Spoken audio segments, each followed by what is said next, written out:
Уфе посвящали песни, стихи, а эти ребята посвятили им картины. Гора новостей на финале конкурса «Я люблю Уфу».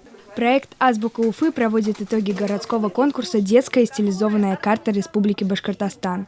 Есть огромное количество иллюстраций на тему памятники, национальные герои, сказочные персонажи, но интересных карт региона нет. С этим упущением столкнулись организаторы проекта, когда в прошлом году издавали книгу «Азбука Уфы». Решили в этом году такой пробел восполнить.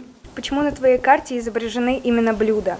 Я считаю то, что первым делом туристы, приехавшие в Башкирию, хотят есть, и им бы интересно было узнать, что едят в этой республике.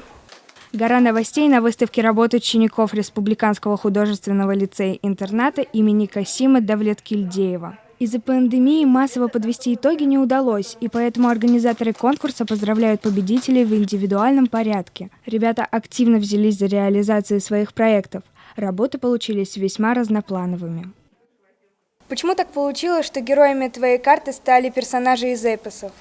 Мне всегда очень нравилась башкирская культура. Я любила ее изучать, читать разные эпосы, узнавать легенды, что-то новое. Какие персонажи изображены на твоей карте? На моей карте главным героем я считаю одного рассказчика, который рассказывает про эпос «Урал-Батыр».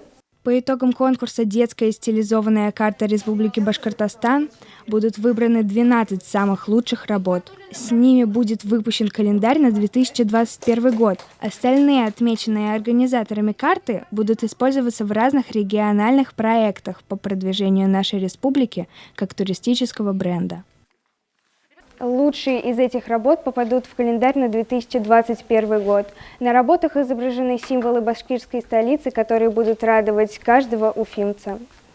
Аделина Абдракова, Рамазан Мусин. Специально для горы новостей.